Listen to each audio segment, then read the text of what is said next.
podcast, radio and stuff.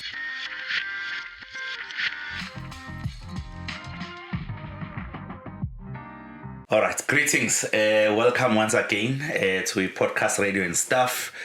Podcast le ethandwa kakhulu eSouth Africa futhi yona ehamba phambili ayikho edlula le gama lami nguNtokozo Chapha. Yeah, it's another beautiful episode. Ngihlezi ke ngingahambi ngedwa ngisuke ngihamba nale ndoda le. Isikhwama nje ohamba naso everywhere you go. Yeah, it's going to be a beautiful episode. Quite excited today because we love radio. So every time when we have to talk radio, we get excited. So it's a beautiful day. I'm Debego Kuluse. Yes. And I think actually it's going to be beautiful because it's better umsakazi. I think it's going to be one of the episodes azongena kumlando ukuthi it's the easiest to do. Mangabe udila nomsakazi udila nomuntu omazi usucabanga kanjani in a way. Because umsakazi yes simlalele khuluma and somnika ithuba la ukuthi introduce it will be very interesting ukuzwa introduce kanjani so igama lakhe mina mazi Mhlongo. Okay. Unjomani, greetings but guys siyabingelela siyabonga kakhulu ithuba yes Mxolisi kaMhlongo owaziwa ngo Stressless kwi radio ngiyabingelela ngiyabonga ithuba guys yeah. Stressless lelo gama lakho kama kanjani lesi Stressless yazi I'm always interested abasakazi banamagama ahlukahlukene kuno Fat Joe kuno Glenn Lewis kuno Mr Magic kuno Sqemeza no Stressless namhlanje. Well kahle ngisakhumbule right but I love your honesty. Yes, but iphathe ngikhumbulayo la qhamuka ngenza a midnight seduction of which was a show. Okay. Eyayingena midnight between 12 and 3, okay. Right?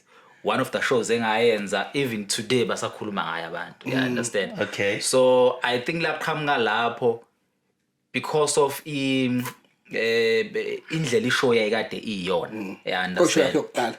Yes. Okay. Yes. So I think la qhamuka lapho leli gama lele and then ngase nga khulisake nami ke ezingiqhubeka nayo lokho. Yeah, it kind of makes sense. I think bonke abasakazi ama shows abokuqala ajwayele ukuthi abe highlights yabo. Yes. Yabo lento ifana nokuthi nje njoba umfana you know your first girlfriend you know yabo so into enjalo nje libele ungakhohliwe. Yeah, so la qhamuka lapho leli gama kahle but angikwazi ukukhumbula ukuthi la qhamuka nobani kanjani but ngiyakhumbula ukuthi la qhamuka ngenza leya show leyana and into ehlekisa ngaleya show ngayithola nami ngingalindele ukuthi ngizoyithola. You understand? Well ke ngagcina ngiyitholile and ukuyenza kwami ngayenza ngalendlela ekutheni ngaze ngayi-enjoya nami. Uyabona? Okay. Ngayithanda yayimina yaphila kumina. You understand? Kanti ngenhlanhla futhi abantu bazoyireceive kahle. Okay. Uyabona?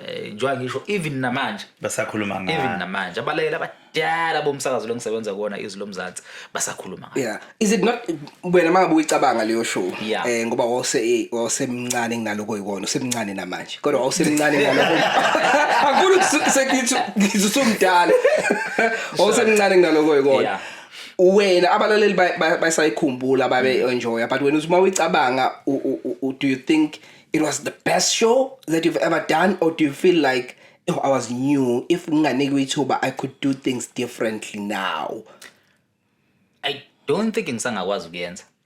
Yeah, I don't think ngisangakwazi ukuyenza because right now ishow engiyenzayo ihluke kakhulu. Uyabona? Yes. Kunaleya engakade ngiyenza ngalesa sikhathi. Sure. Right? So noma ngathiwa ngiyalithola ithuba but no. Yeah. I don't think ngayithatha. You understand? But then i-experience enginayo manje kwi-radio I know ukuthi ziningi izinto ekwakufanele ngizenze ngalesa sikhathi. Yabo ungazenzi. Engangade ngingazenzi. You understand?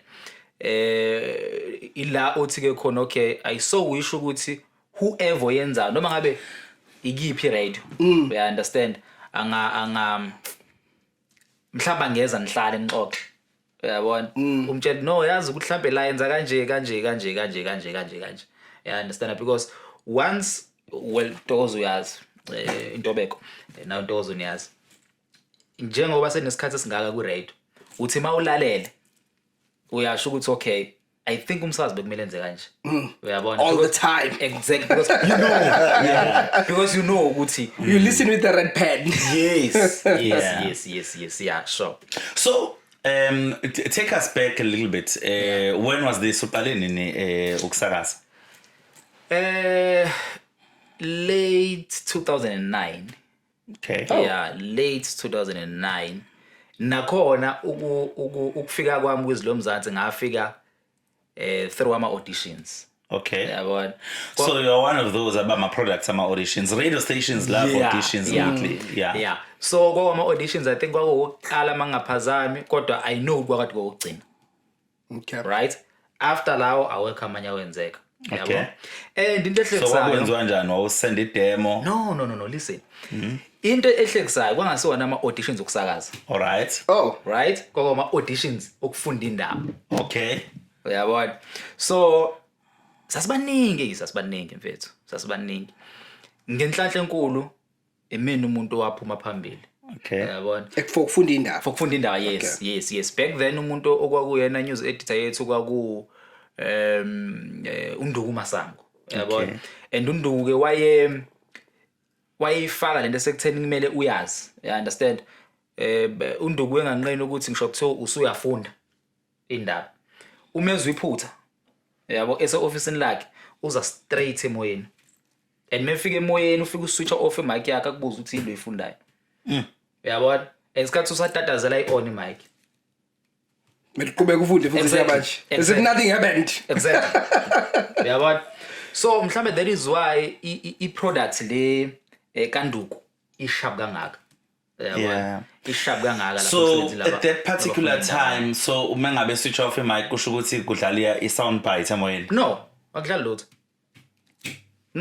damn hey yeah you know you are reminding me because sonke la si common with the radio there is a guy involved kuma trainings to live vibe when we sing it in live vibe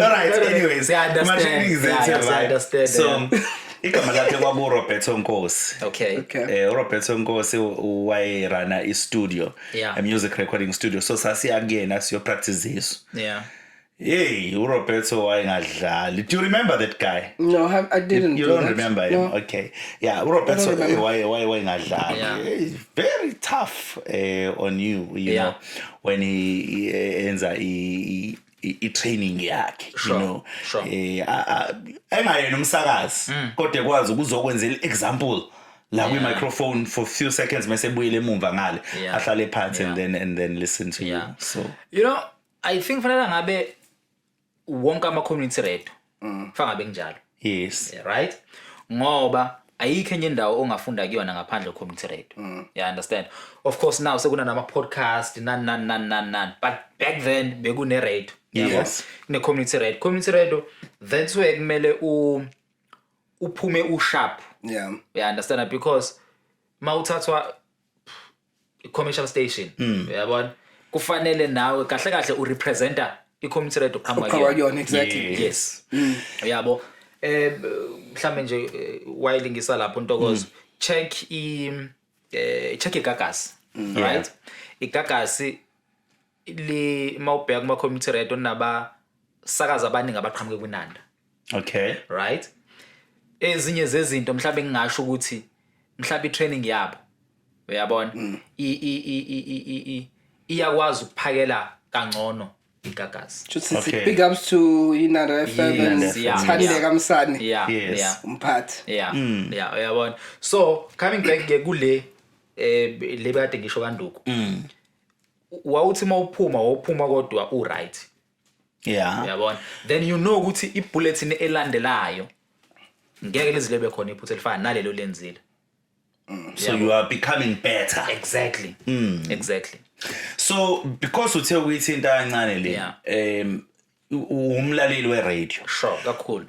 So I just want to check with you. Mawulalele i-radio station. Yeah. Njengoba ulinganisa ngegagasa, I love the fact ukuthi uyalinganisa ngalo and ngeke ngibone ukuthi liyakholelwa kwi-talent elisuka kuma community radio station. Singababala njengamanje abasakazi abasuka kwi-community radio.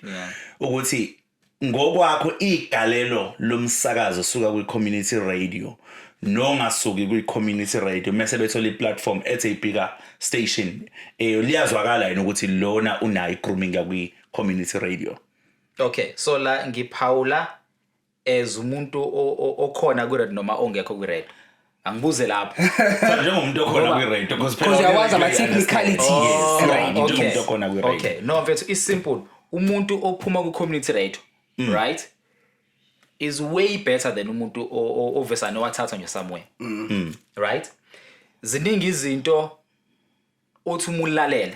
Uyabona mhlawumbe phela vele uquqaba ngathi hey uya rock hey right. Understand but kuna lezi zinto lezi ku radio ekufanele ngabe u-programs manager because uyena osethi scheme yabona fanele ngabe uyas pick up no ku wrong la ku wrong la ku wrong la ku wrong. You understand? And mengase kuthiwa le nto uyenza uyabaqhathanisa bo2 then lophuma ku community radio because une training uyabona angaba right kakhulu. 100% I agree. I mean, you can think of a couple of examples. Umabe ulalele umsakazi oqhamuka e-community radio. Uyakwazi ukuzwa ukuthi lo muntu i-radio it's like uyincelebelini. Hayi uthi uyincelele une training. Yes, une training actually. Kodwa lo ovele yiswa ngoba nakho unegama une following I can make an example and I will make it for instance Somizi Mhlongo mawulalelo Somizi Mhlongo I love Somizi Mhlongo I think he should be on Metro FM but not as a radio presenter as a commentator as a contributor to advise. He's very smart but Somizi Mhlongo should never be a radio presenter. Take him away from a microphone as a radio presenter.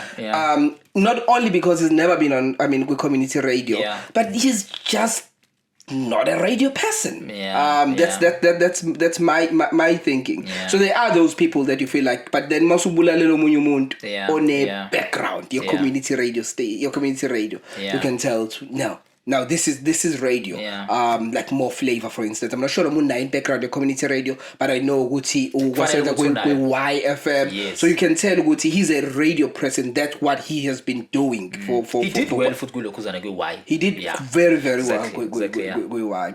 So coming back to you now, you currently working for Izwi Lomzansi. We're gonna touch on the radio. Which show are you doing and what is your show about? Sure. With Lomzansi, I'm doing Imbizo breakfast show, of which is a breakfast show. From 6 to 9, KZN. It's a talk show, right? It's a talk show, and more cool a talk show. 70 or 80% of his into especially KZN, it's politics. Okay. They understand it's politics. So nawe kumele ube up to date ukuthi yini eyenzakalayo uyabona kwenzakalani manje ubani onenkinga ngizele isibonelo indaba ka ayenzeke nje namhlanje it was Tuesday secretary general yenzeke yes umlukuza unobhala right unobhala leso story umuntu usithole like early uyabona so for umuntu olalele unobhala we-ANC kwi-region thank you you understand umuntu uthole early and uthe umuntu mesifaka like wonke umuntu was like uyabona hey ubalo because I will disclose igama kuqala ngithi so that comes with your training exactly uyabona and lento isho ukuthini isho ukuthi now 2009 ngabese ngidid mase ngizwile nje no that comes with the training ukuthi awuvele nje ufike ulithi baba umuntu engavile enkantolo because and then you can be in trouble for that and enye into uyabuka umuntu ongahanga ku radio right community radio ongayitholanga i-training ngekaza understand ukuthi mhlambe yini enye into eyenza ukuthi ungali disclose igama let's alone indaba yokuthi akavele enkantolo nan right but enye into if ngingali disclose mina igama yabo ngithi in the next hour ngizokutshela ukuthi ubani uyabona and ngeke uzushintshe radio ufuna ukuzwe the next hour exactly uyabo so kwisho ke lese umuntu ayenza yonke talk uyabona invite ama politicians uyabona invite ama government officials ngokuhlukahlukana kwawo and then light topics well I don't do light topics okay yeah I don't do light topics unless ngizo throw in something ezokushiya na ucabanga kuze ukuthi ungabi left out kwinto esikhulumayo I do that a lot all right yeah understand yeah now you're talking about creating suspense which is now talking to your radio content sure ngitshele kulesi sikhathi samanje usuneminyaka useradweni how easy it is create a suspense for umlaleli bearing in mind ukuthi kulesi sikhathi samanje you are competing with the social media so as soon as when you create a suspense ngokuthi kunento esiyenzakalile XYZ and ngizokutshela in the next hour into esiyenzayo siphuthuma ku Twitter or X now siphuthuma yabo sicheck ukuthi who's trending so awuzitholi yini une pressure yokuthi umuntu uzongalaleli but uzohamba yo checka kwamanye ama platforms no yabona as ukhula ku radio you understand ukuthi istory asinayo engile eyi1 okay yabona istory asinayo engile eyi1 so I suspense engicreateayo okay you understand kufanele ngicreate la indlela esekutheni uthi ngabe yona lento engiyaziyo noma khona enye entsha you understand all right even though into entsha ingekho you understand but wena lo yaziyo because mina ngithi ku Twitter ngiyabona okay ivele ngale angle kanje but mina let me try ukuthi ngiqhamuke nenye angle but sisasho into A1 you understand so that's how you create suspense exactly because egcineni awufuna ukulahlekelwa umuntu olalela wow yabo okay so that's the show that you do in the morning you're talking politics hardcore talk what's the best interview for you that you've done maybe you can mention some of the high profile people that you've interviewed and out of those high profile people what would you say is your best interview and why I can tell you what my best interview. I think you know what my best. I mean, who Unati. And I was raw. It was 2010. I took a guess. Yes, it was Unati. Yeah. Hey, you know, mfethu ngeke. Lo mbuzo unzima, right? Because I've done so many interviews, you know. It's what you do daily. Exactly. Yeah. Recently, bekade ngenza upresident we-IFP. Okay. Yabona. Ubaba uhlabisi. Yes. Yabona. So nakhona mfethu. Nakhona when you do my interviews, kumele understand the character yomuntu.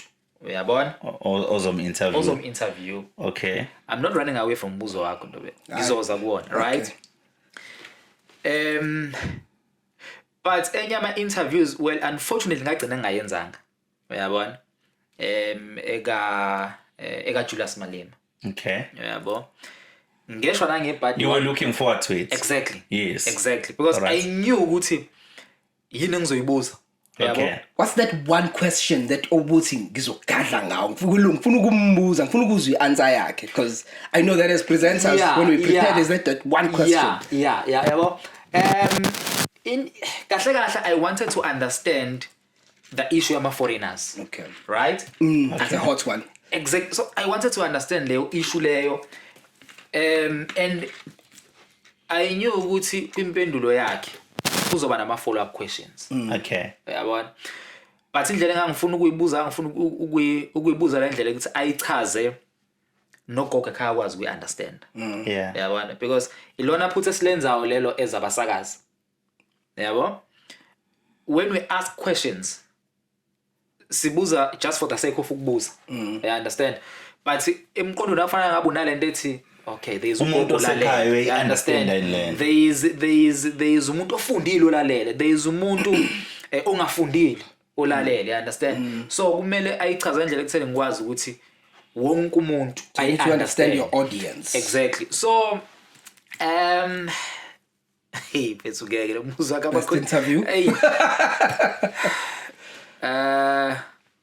Hey, I've done so many interviews, bruh. Yeah, the memorable one. Hey. What's your memorable one, Wally thinks? No. You like to interview me. No, that's stressless. We interview me. Yeah, okay. I would say ega Susie and Simon. Susie and Simon. Oban lab. Okay. Yeah, no. Okay. Susie and Simon show presenters at TV. Okay. They do show Snakes in the City. Okay. Right? Labo belong about 2. Okay. Yes. I think their interview number 1 guys Abinyoka. You understand? But Bafika as stood. You understand? Okay. So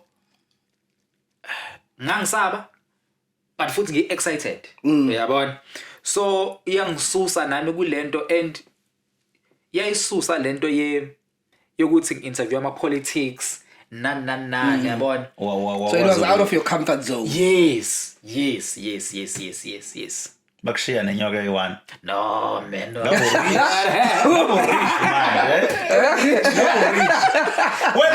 what people say, abantu bathi inyoka iza nomcele, yabo. Yeah. Basho njalo, angazi mabaqinisile yabo. So enye ama interviews leyo engayenza namanje engisasho ukuthi mase kuthiwa bafika anytime. Uyabona ngaba accommodate. Yes. Uyabona, yes.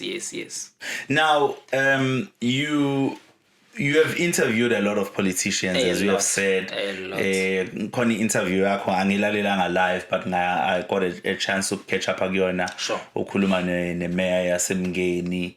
Yes. I think it was a very nice interview. Yeah. There is a segment or a section ongichaza kuyona ula khona umbuza ngokutshontshwa komhlaba. Yes. And I love the fact yes. Ukhuluma ngesuspense ukuthi ufika umbuze lo mbuzo admit and then also you go for news if I'm not mistaken, but something happens after that, the conversation will continue afterwards. But a question that I'm driving at, you are interviewing different politicians every day.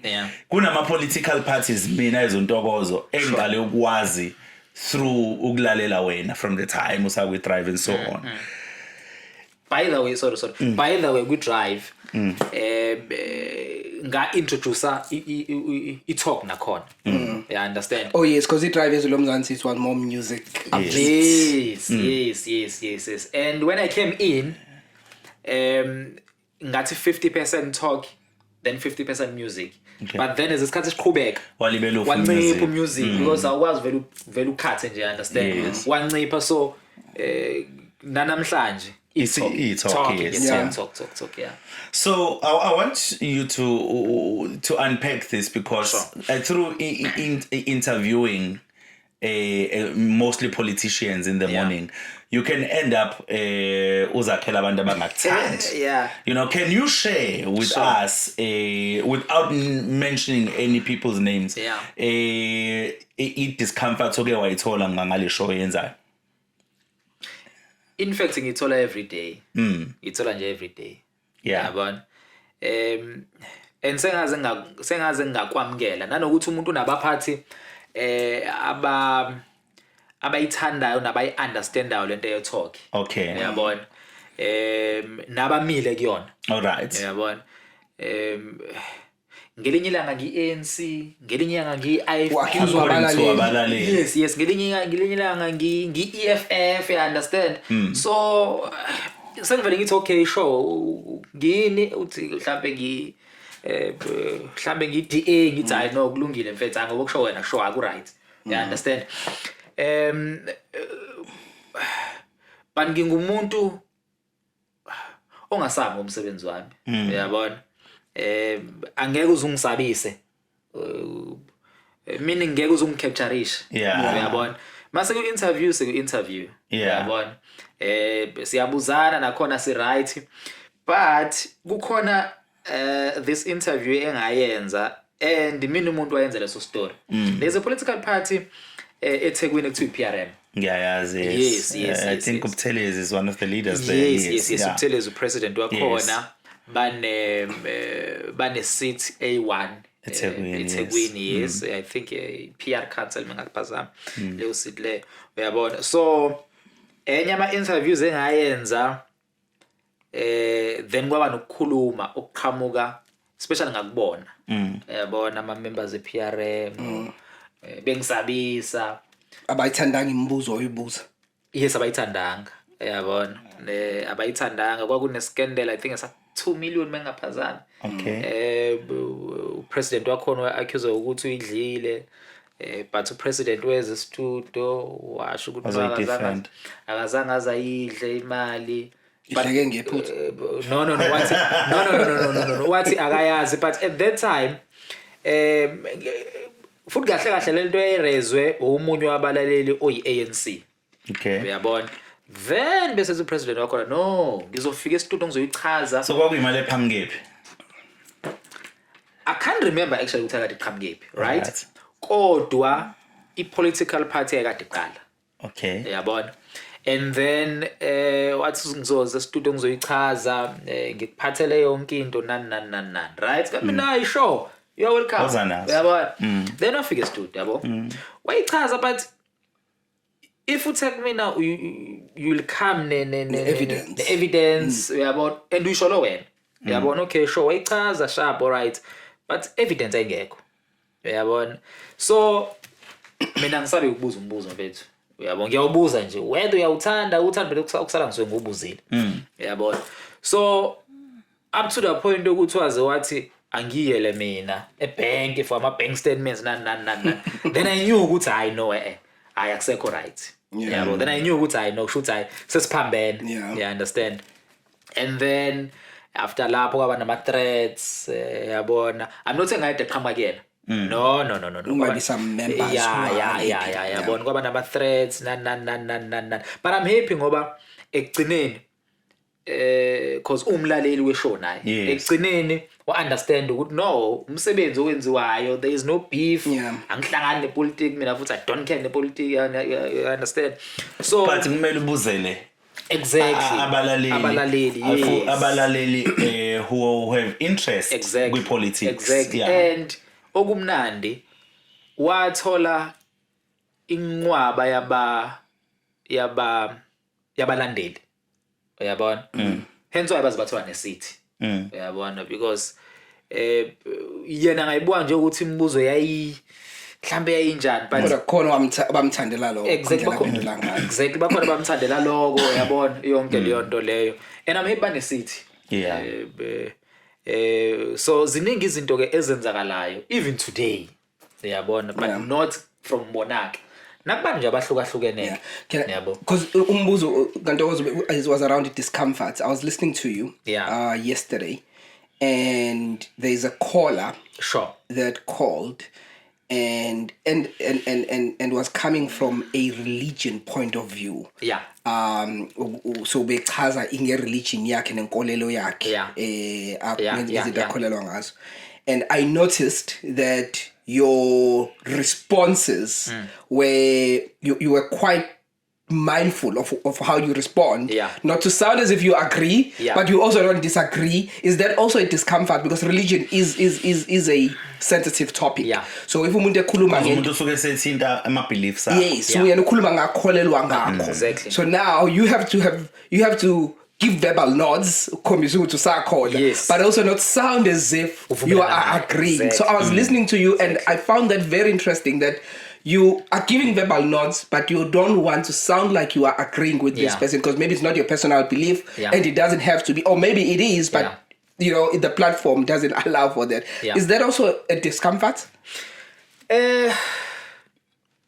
I would say yeah and no. Okay. Right?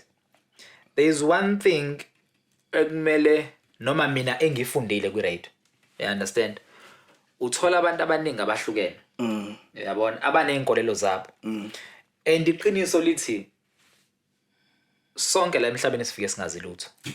Uyabona? Sasi blank. And then safunda from abazali bethu, from umphakathi kanjalo. Doesn't mean ukuthi mina into engikholelwa kuyona i-right kuneyakho. Uyabona? I-right kumina. Yes. Nawe ukholelwa kuyona i-right kuwena. You understand? So uku-engage kwami sikholelwa kwizinto ezahlukene mina nawe. Akusho ukuthi mina sekumele ngikhombise mhlambe ngaphezulu because I'm hosting a show. Uyabona? Khombisa mhlambe no ngaphezulu kwakho. Exact so kwayona into okholelwa kuyona ayikho iyabed. Uyabona kumele ngibe mindful kulezo zinto lezo. And I make sure ukuthi if umlaleli ezongena athi ugxeka inkolo. You understand? Ngiqala kahle nje okay sure I know kulungile mfethu. Lokho kholelwa kona right but nami ngikholelwa kona ku right. You understand? But if upusha then I'm forced ukuthi ngikhathe. Yabona simple nje. Yabo simple. Kunenqwaba ama emails by the way kubaphathi. Abanye bathi ngihlaza yabona ba complain ngihlaza abalaleli ngiyabanqamula yabona. But then abaphathi uma sebengibizile you understand sebebheka sebelela zonke lezi zinto lezi ezishiwoyo. Yabona bathi nabo no nambe ngiyenza kanjani. You understand because ekugcineni lento yenkolo mfethu sensitive. Yabo is sensitive. Lento yenkolo angisazi ukuthi liphizwe. Yabo but like Africa iyona iyaqala impi. Yabona so is sensitive ngendlela eyisimanga. Mina ngumKristu. Uyabona? But I do respect ezinye inkolo.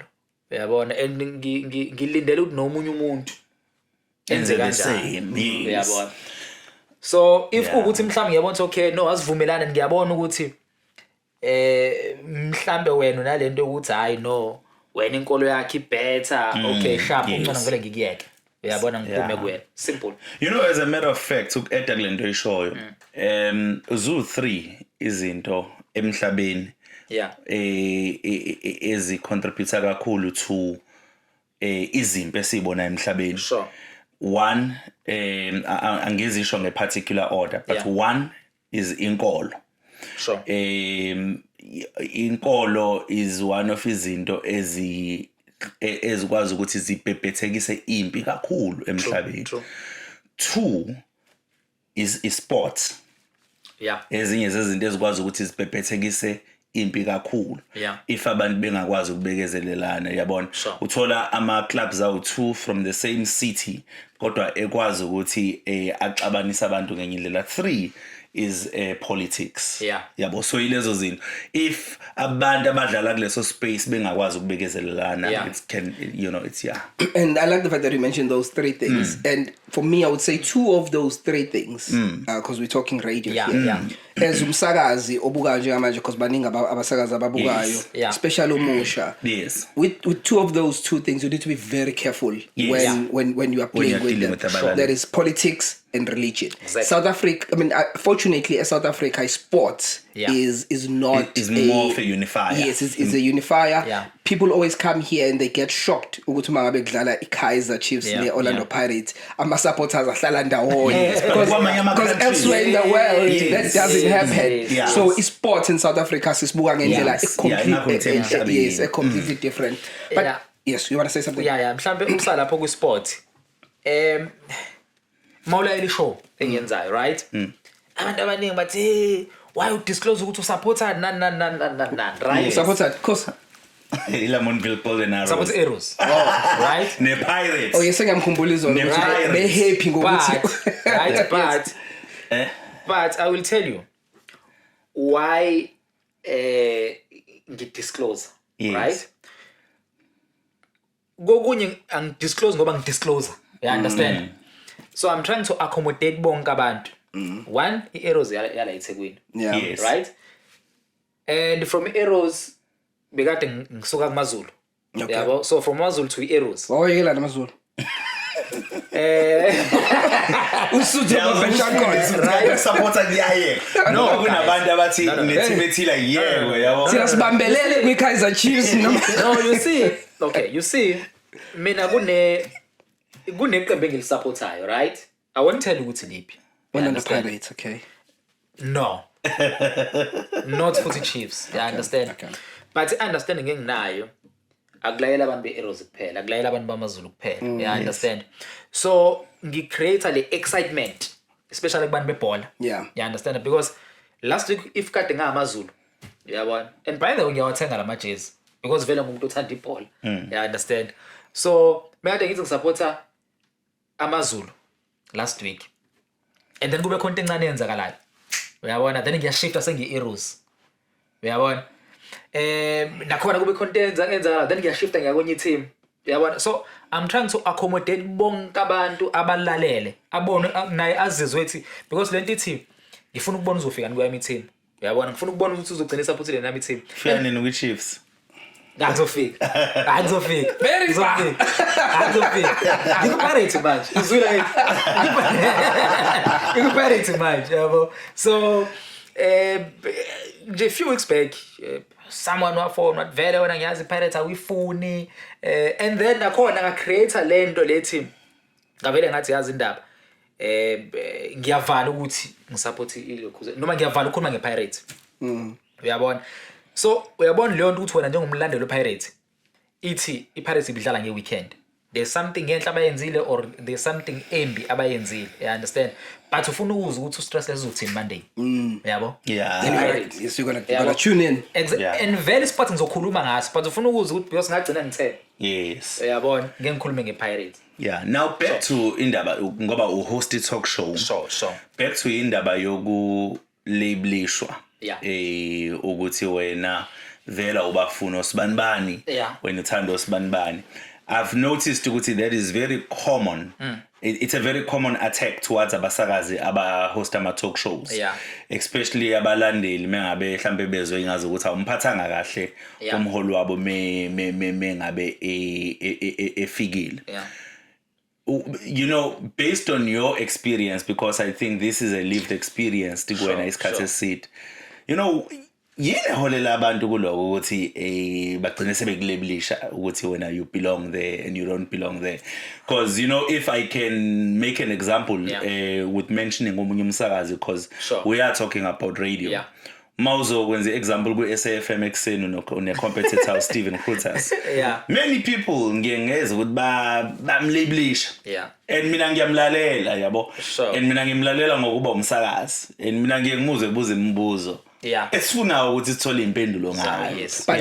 But just to defend the people, what I usually don't enjoy about Stephen is the additional commentary that is unnecessary that he will add. Yes. He doesn't ask a question. He will say, we all know that President Zuma is like this and that and that and that and that. Then why this? Yeah. There are some things that he says that I feel like are just unnecessary. That's why I was unhappy when they removed Sakina for Stephen, but that's a topic for another day. Yeah. Let's see. And maybe because ngithinta abantu abenza ama talk shows. Yes. Uyabona? And there's a huge difference between the two. Lokho that we mentioned. Okay. Usakina no Stephen. Uyabona? Sakina uzobuza nje umbuzo. Uyabo? Whether uhlale kahle noma uhlalanga kahle. Akakunesi. I was up in arms when they removed her. Uyabona? Google me, you'll find me on Twitter. Angry there. Yabo, akakunesi and whether uyamzonda noma umzondi sharp okwakho lokho but ubuzile umbuzo. And then mhlambe kuleka Stephen. Mhlambe angihambe noNtobeko, right?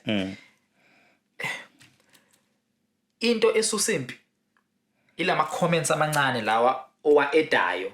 Uyabona? Mangabe ubuza umbuzo. Mengabe ubuza umbuzo. Uyabona? So mina ngiyawa avoid. Mina ngichaza mengabe umlaleli eshinta into angamsana nawe unento ayenza yathi ya angathi manje ngimuzwe yini. Sure. Ayiyangichaza ngiyaphatha. Yes. And coming back la. mina kule yelokhuzana kule ukuthi mhlawumbe ngizodila kanjani because ngiyabulebulishwa nani. Sure. Ayikho into right njengokuvala umbuzo ukuthi wena asivuma ukuthi asivumelani. Yabo? Yeah. Asivuma ukuthi okay sepage nelodwa but asivumelani. Yeah, understand. Number 1. Number 2, I always try to avoid leyo ukuthi ureference ngami. Yabona? Ngisho noma into ngiyazi. Yabona into ukuthi ngithi hey yabona nje kwenza ukuthi nokuthi now stressless uyazi. No, I don't know. All right. Yeah, No, I don't know. I get what you are saying. Umlaleli mengabe phone. Exactly. A reference ngawe. Exactly. No. Sekumele uvume wena. Basically uyakulead ukuthi yes. So now uyazi ukuthi usibani wenza ukuthi. Yabona so now automatically should lento esho iqiniso because naba abanye abantu abaziyo and stressless uyazi. No, I don't know. Yeah. Uyabona and akwazi ukuthi uconclude ngento bese uthi nami ngiyazi. But what if it's a fact and it's something that is out there? Because if mina ngisho into inaccurate unalo ilungelo lokuthi uncorrect. If mina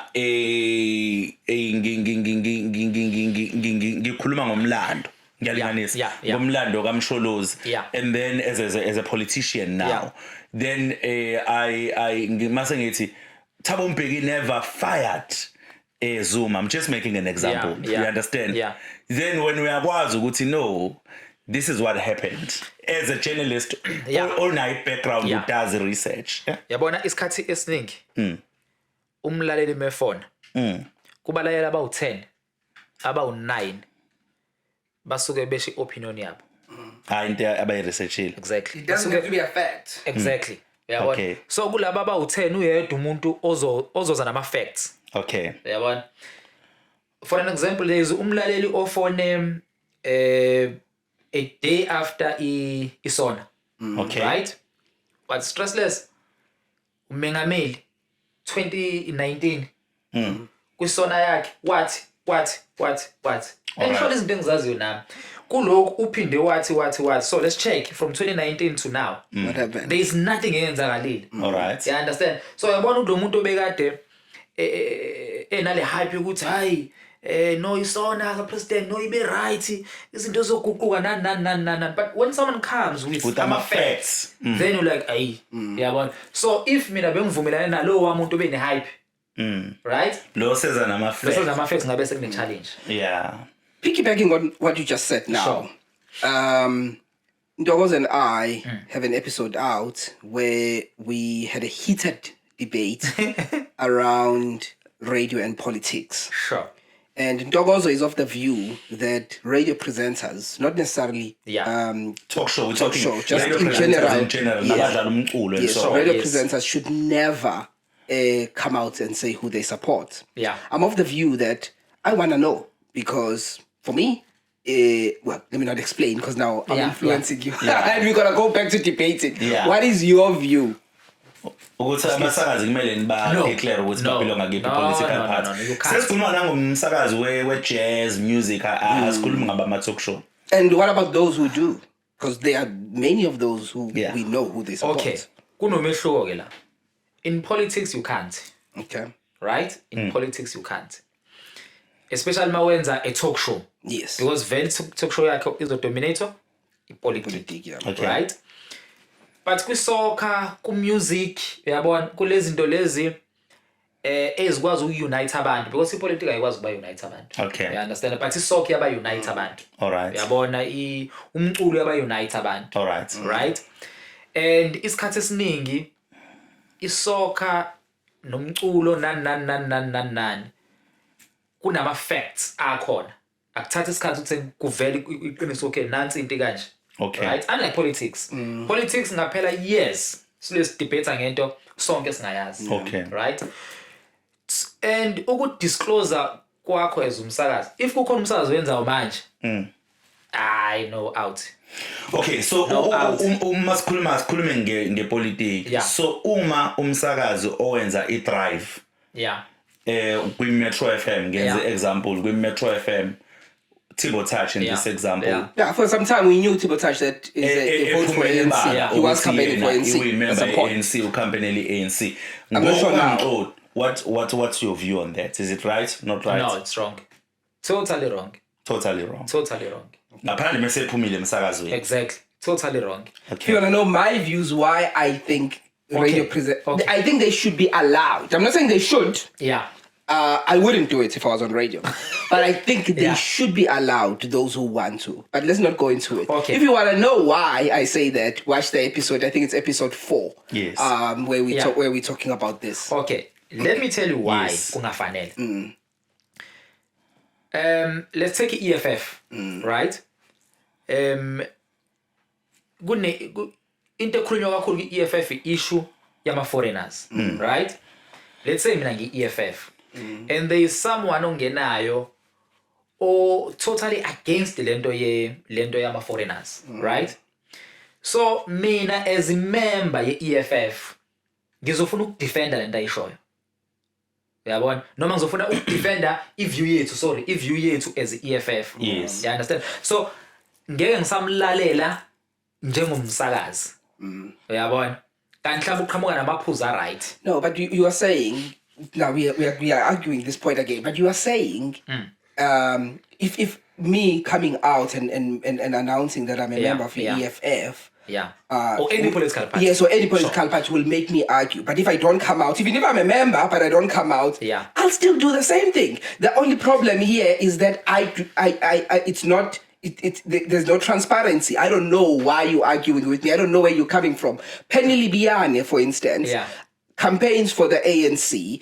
I watched the podcast Izwi Lomzansi, and she was explaining her point of view, why she does that. And for me, I think we are taking away a right yabasagazi if we are saying they can't. I think those who should be allowed to. Those who don't want to should be allowed not to. I would be one of those who will not do it because I'm not that invested in politics. Yeah. But we understand the say when you disclose it, right? Then mina as umlaleli wenye political party. Yeah. Ngifona. Yeah. Already ukufona kwami I know understand sakho ukuthi scoop. Yes, right? That's an advantage for me. Advantage for you, but not for Red. No, for me as a listener, because I know when you argue with me where you're coming from. No. I think we are repeating that episode. Go watch episode 3, episode 4. Yes, go come Sure, no. No, I'm sorry. I disclose. Never. Yeah. Never. Cool. So now, you are hosting a very vibrant show. Sure. You've got segments on the show are educational. Ngiyazi ukuthi unommeli laphayana who comes through on the show and so on. Unodokotela and so on. Yes. At KZN, I can safely say you are the only talk radio station that we have that is doing more of it talk. I don't know how many percent of it talk with station song. But most of your shows are talk. You know, what is your view in terms of reception in Isola Balalin? Reception in Isola is cool. And cool. Over 200,000 listeners. So abantu bafuna ukukhuluma more than they listen to umculo. Yabona uma ukhuluma into eyenzeka kamasho. Yabona? Then you know ukhuluma nomuntu akamasho. Ma ukhuluma into eyenzeka eMlazi, you know ukhuluma nomuntu osemlazi. Into eyenzeka eceleni kwakhe. Yabona uzomekhuluma mekuthiwa yibo sekube nengozi kumalandela. Yabona malandela sekuqhumisa imoto emali. Angikuzwile umsindo. Uthi ngiphume ngiyobheka. You understand? So uma uzokhuluma ngezinto ezikude, yabona uzothi lo muntu lo automatically angashintsha vele athi ngilayele umculo. Akumthinti yena personal. Exactly. So i-angle yethu Izwi Lomzansi ngenhlahla cishe sibe nengqondo efanayo. Uyabona because indlela esicabanga ngayo ithi ayifani. Le ethi asifocus kubantu because by the way is community radio. Yes. But umsebenzi esiwenzayo we beat nama commercial. Yes. Uyabona ngama numbers, right? Yes.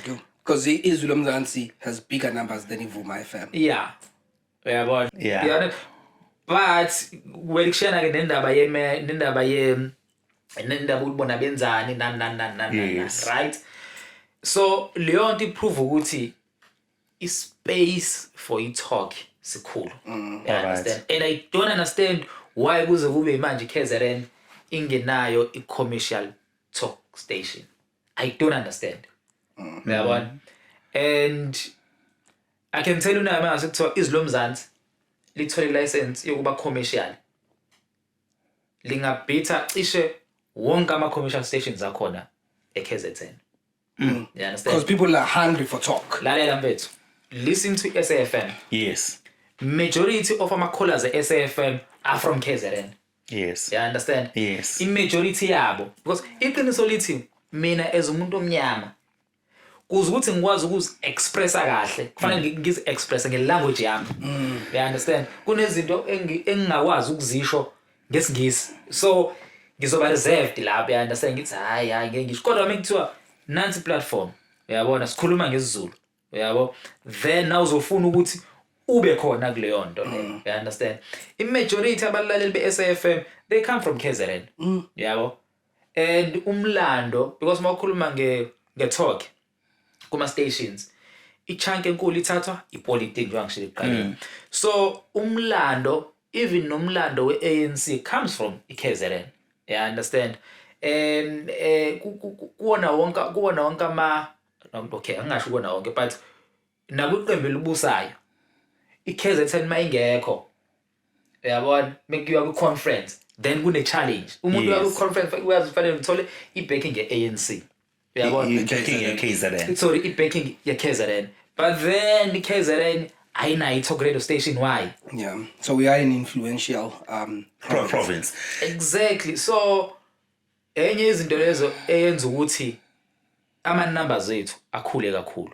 Uyabona, because thina mfethu maleli Izwi Lomzansi, you know, from 6 ekuseni yabo to 9:30 to 9 ebusuku, sorry, to 9 ebusuku. Yeah. Talk. Yeah. Now, back to the job you do. I listen to radio, a talk kakhulu. Yeah. And sometimes mangilalele umsakazi interviewer umuntu, depending on the type of an interview. Yeah. Khona la mina ngiyizwe khona ukuthi okay, this person is evasive, is running away from the truth. Sure. You understand? Yes. Cha ngikuzwa mina ngumlaleli. Yeah. Ekhaya, you know. Tell us your experience. La okumuzwe khona lo muntu akafuna ukuphendula lo mbuzo engubuzela abalaleli. Uyabaleka nje kusho ukuthi akafuna ukuthi iqiniso alibeke etafuleni. Uvumile ukuza kwi-interview kodwa manje akayikho willing ukuphendula imibuzo. How hard is it to interview a person owenza kanjalo? No, kusimple. Yeah. Kusimple. Umsebenzi wami ukubuza umbuzo. Uyabona? And mina umbuzo ngokujwayelekile ngubuza ngama-angles amathathu. Uyabona? Umbuzo wodwa. All right. Fike ngibuze manje ngale angle ubalekele. Ngithi okay. Ngishintshe i-angle. Funa ngikutshele ngithi okay. Mhlawumbe ngubuza ngale angle khona uzo-understand. Yabona? Uphinde ubalekele. And then okwesithathu ngiyakutshela futhi. All right. But mhlawumbe ngubuze kanje. Uphinde ubalekele. Sekucacile nokumuntu olaleleke ukuthi lo awufuna ukuphendula. I-point ekugcineni leyo. Yeah. Yabona? Mina njengoba ngila ngizobuza. Angizosho ukuthi akafuna ukuphendula kodwa kumele ngikwazi ukuyiconcludela ezimlaleli. Exactly. Yabona? Because mina mengilalele ngizothi, "Hawu. Lo muntu sembuze kathathu." Into namanje understand. And abambuza ngendlela eyodwa, yabona, I understand. I should vele ngilenda akafuna ukuyiphendula. Then sengiyadlula nami, sengiyonaka ezinye izinto. So do you feel like njengamanje with, especially because you interview politicians, ukuthi we find a lot of people who do that ababa nezinto abangafuni ukuyiphendula deliberately? Yeah, baningi. Baningi.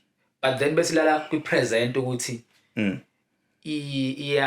iyakwazi ukulandelela leyo nto leyo. Yeah. Uyabona? But esikhathini esiningi amanye ama-presenters asuke ne-excitement ukuthi ngi-interviewer usihlalo wenhlangano, you understand, and then bese yakhohlwa umsebenzi wakhe uyabona ukuthola information yes angafuni ukulalela because i-guest mayiphendula yabona ama-guest lawa ama-politicians bayakwazi ukukubona mawumsaba uyakwazi ukukubona uma ungamlalele alright ngoba umlalele into ayishoyo ujahe ufunda phansi umbuzo olandelayo cabanga yabona and mina I don't draft my questions guys okay yabona mase kuthiwa ngifaka i-request manje ngithi ngicela uku-interview mayor alright ngeke draft my questions why should I draft my questions yabona ngoba even nale office lami ethi okay sithumela ama questions ozongibuza wona yabona ngizofaka 2 or 3 topics bese ngithi nama follow up questions ngikubuza i-experience yami ngike ngashiya emsakazweni ngoba nakho kuthi kwathiwa ngisenda ama questions istation sithi senda ama questions ngisenda ama questions ozowabuza lo muntu omnyama wasenda ama questions bangawathanda ngokwami base bethi sicela uthi ngenzeke interview so that's the problem with the lento kuthiwa send ama questions ahead of time. I think that becomes a problem. But just can I ask you a question? Sure. Because you host a breakfast show and I'd like us to move on to talk about just radio in general a little bit. Sure. How does it feel like to be a star of the station?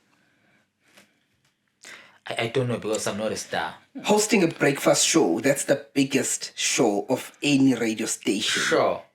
If you are a presenter that hosts a breakfast show, you are the guy. Well, a station, no.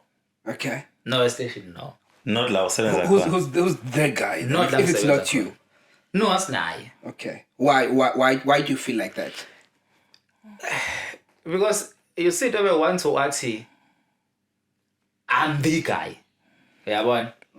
Then Zokukumala. Awesome. So you're just being modest, but understand. you know that. No, I'm not. Okay. No, I'm not. Because ngisho ngathiwa ngiyokwenza ishow ka 3 to 6 ntambama by the way ngiqale khona nokuthiwa ngiyokwenza 12 to 3 emini you understand umuntu ozongena ekseni uzofika enza umsebenzi cishe mhlawumbe ongcono kunaleyo ngwenzayo you understand so kahle siyalingana. So when you listen to other stations, don't you feel like breakfast show presenters are the not main presenters of the station, but they are the stars of the station? You can look at Ukozi with Ustameza Nomroza. You can look at Ikakasi with Felix. His Coast with Daryl. You can look at Anil in the club. Yeah. You can look at Metro. That's where those are the people. Those are the big names, and those stage must striker ngalabo bantu. Yeah, kunjalo, but not as Lomzansi. But not as Lomzansi. Yeah, well, so who's the striker then? Who's a striker bomb? No, man. No, he's a soccer person. You should understand. No. You see, a striker team you on. No, man. You see, Tina Sok is a striker, mfethu. Okay. And night defender. I know. Arsenal defender. Arsenal defender. Funny team. Hugo Bruce wouldn't want to take over this team. No, I know. No. Arsenal defender, mfethu. Okay. Yeah, one Arsenal defender. And why on a would say, hey, there's someone who this star. Yeah. I truly speaking, I understand. Okay. Yeah, one. I understand. Especially with my music stations. Yeah, one. Because indlela esisebenza ngawo ngeke izifane. But you need to know where your bread is buttered as a station. If that person that does the breakfast is bringing us the most revenue, we need to show that person respect they deserve. Yeah, true. So they are the true, star. But with team rights management, this star can come. I mean, 12 to 3 with team rights management. Okay. Or Ntambama. And it used to be actually Ntambama. I think Drive 30 to 6 used to be the biggest shows in it changed. And you see, Lendi hamba nokuthi kwawona amathima asebenza lapha njani. That is why bekade ngithi with management right. Yabona? Yes. Ekseni vela abantu bazoba baningi simply because abantu baseyimotweni uyabona bayemsebenzini omunye kwi-traffic exactly omunye uvule i-red while e-busy enza yonke lento uyabona so ulalele and ufuna ukwazi ukwenzakalani nje wangiphuma iziphi indaba ekhona nan right nomuntu wantambama unethuba elifanayo uyabona yes nomuntu wasemini unethuba elifanayo naye depends ukuthi ulisebenzisa kanjani exactly into ebalekile content yabo content right ziyasho kuhlwano abasakazi laba bazokhuluma kuphela isikhathi another 30 minutes another 30 minutes and we are talking radio we're not gonna stop minutes, yeah. So let's talk to you about as umuntu othanda radio yourself ngoba ngeke ube umsakazi ungayithandi radio yeah.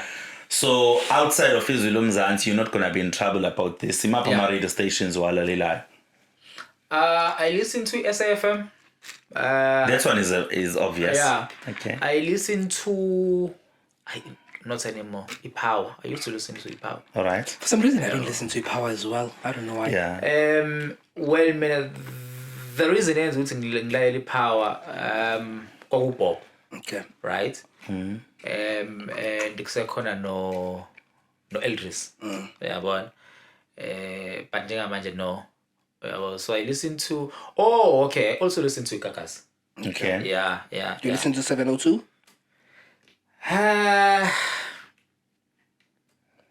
ayijalo not yeah which show on Kakasi right with Kakasi I listen to ishow yasemini 12 to 3 ngiyawulalela okay and then drive yakhona nayo ngiyayilalela and then I do listen to Alex or indaba do you enjoy driving with Kakasi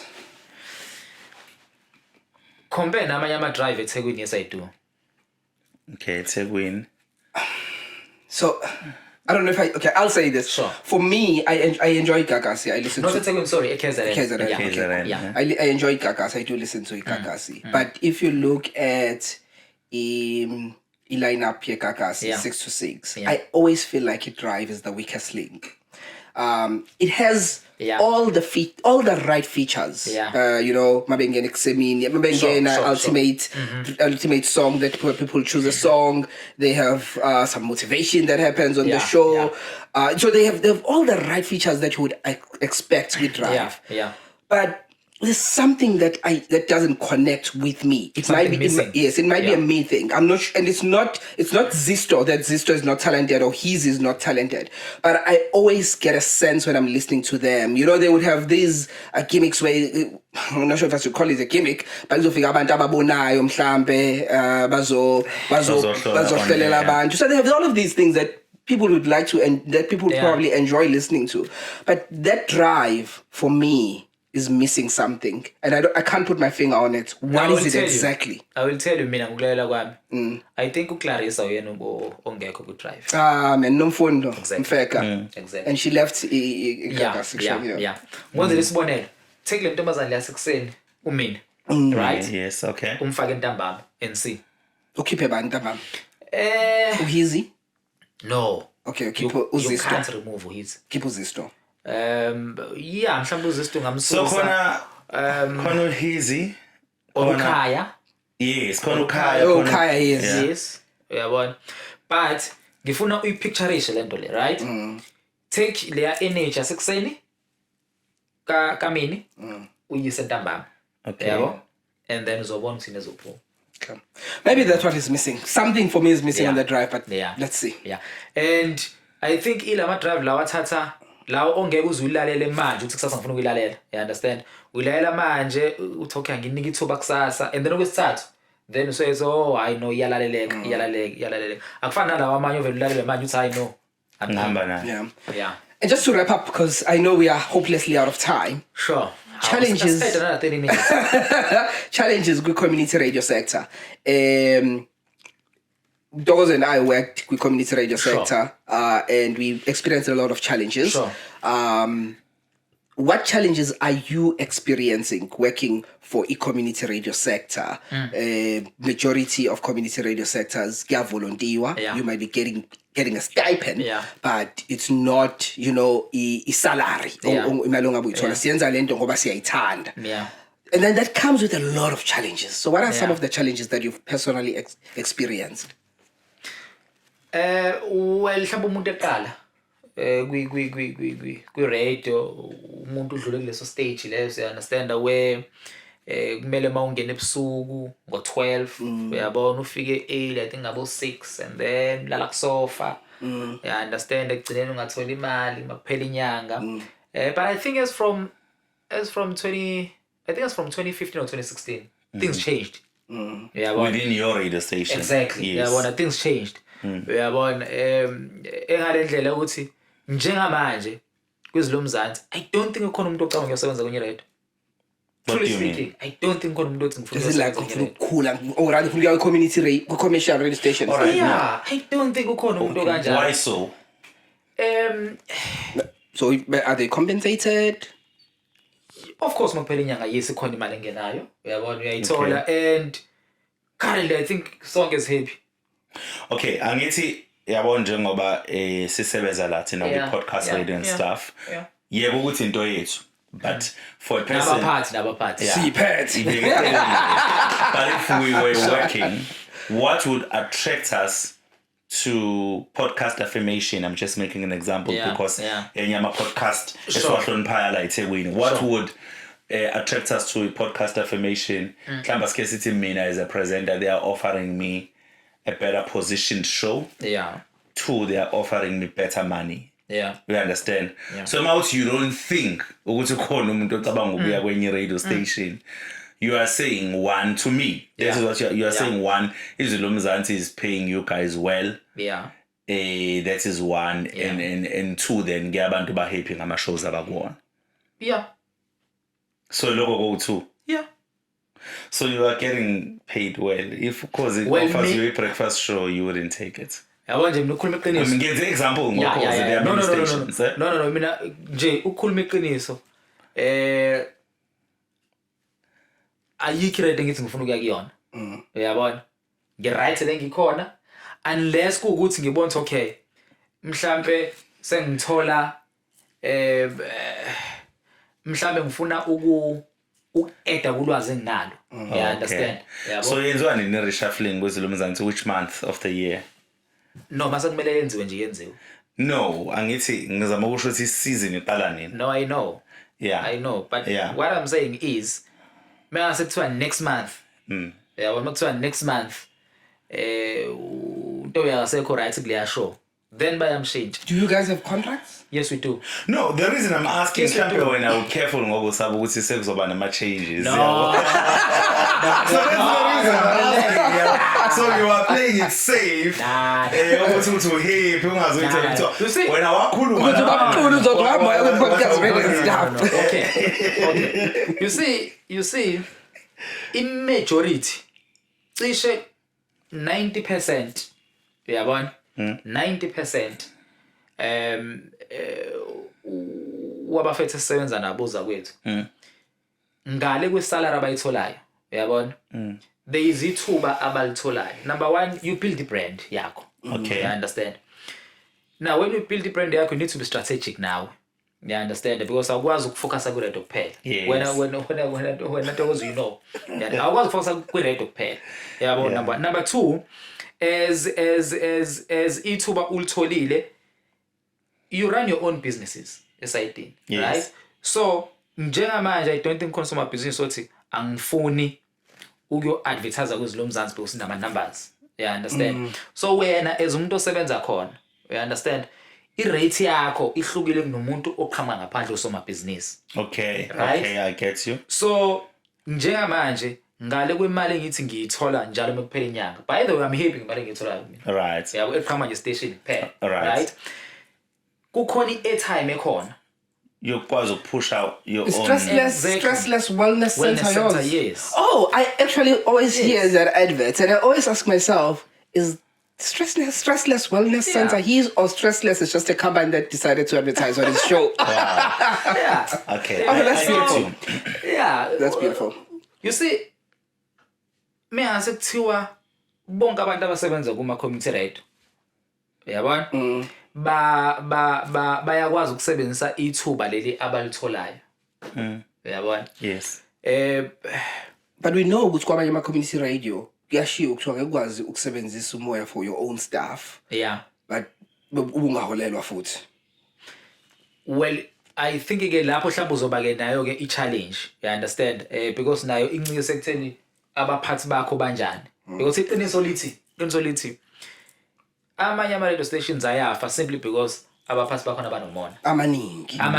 Yabona banomona. Wazi ukuthi no, makudle mina ngiright akunandaba nabanye abantu. You understand? Luckily thina sabenhla ukuthola umuntu othi okay, fine. You guys, you've been with Izwi Lomzansi for years. You understand? For years. Asibona ukuthi yini esingayenza ukuthi nani ngikwazi ukuphila. Uyabona yonke leyo nto leyo. No, I understand. When are we listening to you, Stressless? Let's get out of here. Yeah. You have a question? You wanted to ask something? I don't have a question. But let's give you a chance in closure. Yeah. Sure. To just remind people your show. And any other thing that you want to push, Sure. Stressless wellness center. Yes. All right, sure. No, well, guys, ngiyabonga. Yes. No, thanks, enjoy ukuba lana yazi. Ngibone ngibize futhi because kunezinto engaphelanga. All right. Esikhulumile. Yabona. Yes. Ishow ingena Monday to Friday between 6 and 9. Yes. And ke sihlukanisile ngegaba zakhona noma ngeensuku ukuthi on this day senza lokho ngalosuku senza exactly. Yes, okay. Yeah. By the way, ne award le show le. Wow, so, award winning show. Akusiyona nje just show. MTN Radio. Telkom. Oh, that is Telkom. Yes. Telkom Radio Awards. By the way, lapha kusuke kunama mobheka ama-community radio mangana in South Africa. I think now angaphezulu kwa 200. Yabona and shortlistwa I think 4 or 5. And Imbizo breakfast show. Yabona so exact. Nama nominations ikakhona ke futhi so yeah, ngale kwaloko kai nami ngikhona ku Facebook. Yes. Ngasilandela Imbizo breakfast show. Imbizo breakfast show. Exactly. Zothola yonke into esikhulumayo. Stressless wellness center naso sikhona. Stressless wellness center. Asengishaye umoya wamahalayo manje. That's wrong. My guy, thank you so much. You're doing very well. Listen to your show. Actually, the whole of last week I've been listening to your show. Because I wanted to. Yeah. So I'm a regular. I'm now a regular. Because I really enjoyed. I was telling Dogozo that I really enjoyed your show because I love talk and you're doing a brilliant job. So I'm happy to hear that you plan to stay on with Izwi Lomzansi for a long time. So we're still gonna be enjoying good radio. So keep it up, my guy. Sure, man. Thanks, perfect. Let's get out of here. Until next time, don't forget to subscribe and also to share. Siyabonga. Sure.